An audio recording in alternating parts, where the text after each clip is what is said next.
Une question. Si tu n'avais plus du tout de revenus aujourd'hui, c'est-à-dire ton salaire s'arrête, pendant combien de temps pourras-tu vivre sans changer tes habitudes de dépenses? Je suis Indira Cassia. Je vous souhaite la bienvenue sur ma chaîne sur laquelle on va parler finances personnelles, investissement, développement personnel et témoignages des personnes qui ont su transformer leur vie comme moi au moyen des accompagnements et des conseils que nous prodiguons. Sur cette chaîne, vous allez vous équiper pour sortir de la vie sous pression financière et d'embrasser la vie sans stress financier.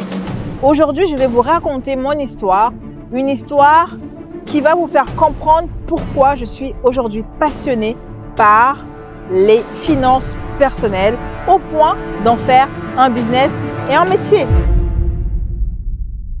Quand je suis sortie de la fac, je menais une vie plutôt tranquille. C'est-à-dire que j'ai terminé mes études, j'ai décroché mon premier emploi à la banque tout de suite. J'ai commencé à travailler, j'ai commencé plutôt à gagner correctement ma vie. Correctement, j'entends par là, j'avais suffisamment assez pour payer mes charges et mettre de l'argent de côté. Donc, c'est ce que je faisais.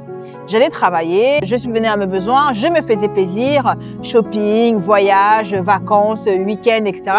Et j'avais même la possibilité d'aider ma famille. Donc, tout allait bien à cette époque-là. C'était la belle vie. On sort de la galère de la vie d'étudiant à la vie de salarié où, voilà, on travaille, on a des responsabilités, on se prend en main, on n'a plus les arriérés de loyer, etc. Donc, tout allait bien. Jusqu'au jour où, eh bien, j'ai commencé à me dire pourquoi me limiter, en fait, puisque je gagnais beaucoup plus que ce que je pouvais dépenser. Pourquoi se faire plaisir? J'ai travaillé tellement dur. J'étais à l'école, je travaillais à côté de mes études pour payer mes études, pour subvenir à mes besoins. Maintenant que je travaille, pourquoi me priver, épargner, etc. Et donc, j'ai commencé à me faire plaisir en me disant, on ne vit qu'une fois. Cette phrase, on ne vit qu'une fois.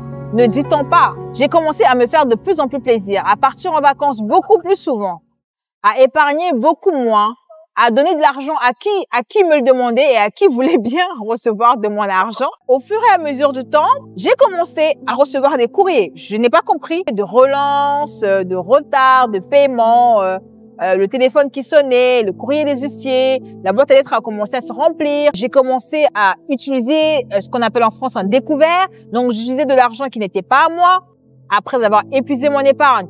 Et donc, c'est là que les choses se sont compliqué pour moi. Je me suis pas rendu compte de ça parce que ça a été une pente descendante. Et quand on est sur cette pente descendante, on se rend pas compte jusqu'au jour où on touche le fond ou lorsqu'on se rapproche du fond. Et c'est à ce moment-là que je me suis dit, bon, il va peut-être falloir faire quelque chose. Je cherchais des moyens pour me sortir de là parce que vous savez, lorsqu'on commence à recevoir des courriers, ça devient oppressant. On a peur même d'aller ouvrir sa boîte aux lettres, de lire ses courriers parce qu'on ne sait pas sur quoi on va tomber, on ne sait pas qui va nous demander combien et on vit dans la peur, dans le stress constant, on vit sous pression, une pression financière et qui devient une pression sociale. D'accord? Et donc là, je me suis dit, mais il y a forcément une solution. Comment les autres, ils font pour s'en sortir? Il y en a qui gagnent moins que moi et s'en sortent très bien. Mais pourquoi? Ils savent certainement des choses que je ne sais pas. Et donc, je me posais ces questions-là jusqu'au jour où j'ai rencontré quelqu'un qui m'a parlé d'un coffret. Dans ce coffret, il y avait un livre, plusieurs livres, des cahiers d'exercice, des CD. À l'époque, c'était des CD. Et d'autres audios, d'autres éléments qui parlaient de la gestion des finances personnelles et qui parlaient de comment sortir des dettes, comment améliorer sa santé financière. Donc, à l'époque, je n'avais pas d'argent, j'étais à découvert tous les mois, c'était découvert après découvert. Et donc, cette personne me dit, Indira, il faut absolument que tu acquières ce coffret. Je lui ai dit, mais comment acquérir un coffret? Comment utiliser de l'argent que je n'ai pas? Je suis déjà à découvert en plus. Où est-ce que je vais trouver cet argent pour acheter ce coffret qui coûtait à l'époque dans les quelques centaines d'euros?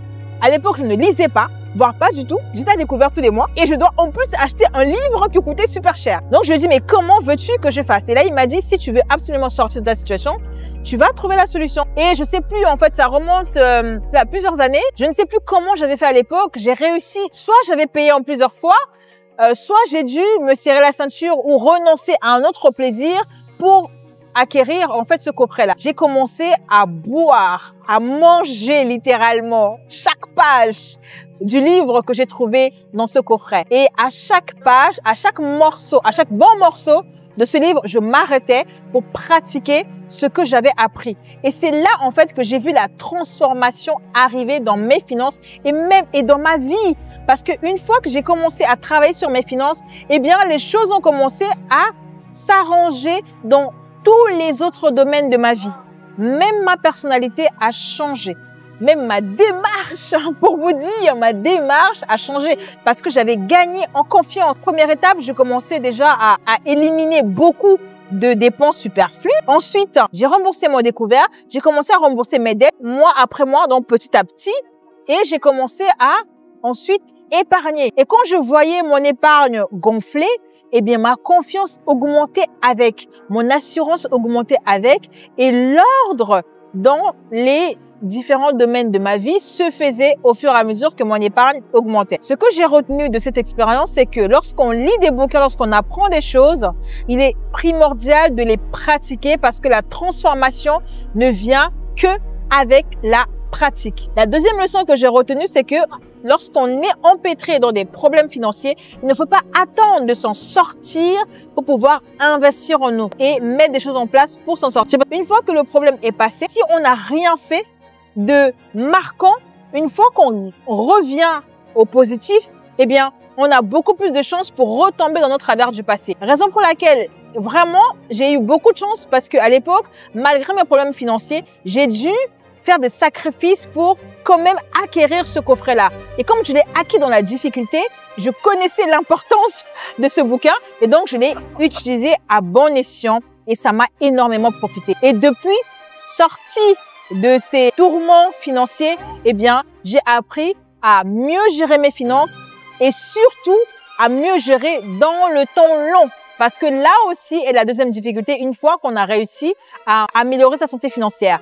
Il est difficile de tenir dans le temps. Autre chose, je ne me suis pas arrêtée uniquement à la lecture de ce coffret. De là, j'ai acquis d'autres livres. J'ai regardé des vidéos, je suis allée à des séminaires, des conférences, etc. J'ai vraiment mangé tout ce qui me tombait sous la dent pour pouvoir en savoir davantage sur la gestion des finances personnelles. Tout ce savoir est concentré aujourd'hui dans un accompagnement que je mets à disposition des personnes qui sont dans le besoin. Et il faut savoir que la question des gestions des finances personnelles ne s'adresse pas qu'à ceux qui ont peu de revenus, mais elle concerne bien tous ceux qui ont des revenus tout court. Avec tout ce que j'ai appris jusque-là, il y a quelque chose que j'aurais aimé dire à la Indira d'avant.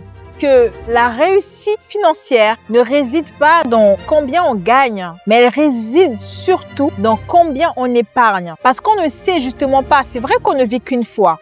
Néanmoins, puisqu'on ne sait pas de quoi est fait demain, il vaut mieux mettre de côté pour être prêt dans les jours de manque. Et que en renonçant à certains plaisirs immédiats, eh bien, on est en train de travailler à s'offrir des plaisirs beaucoup plus durable plus tard. C'est ce qu'on appelle la gratification différée. Donc, j'aurais appris à la Indira d'avant la gratification différée et le fait de ne pas mesurer sa réussite au montant d'argent qu'on gagne.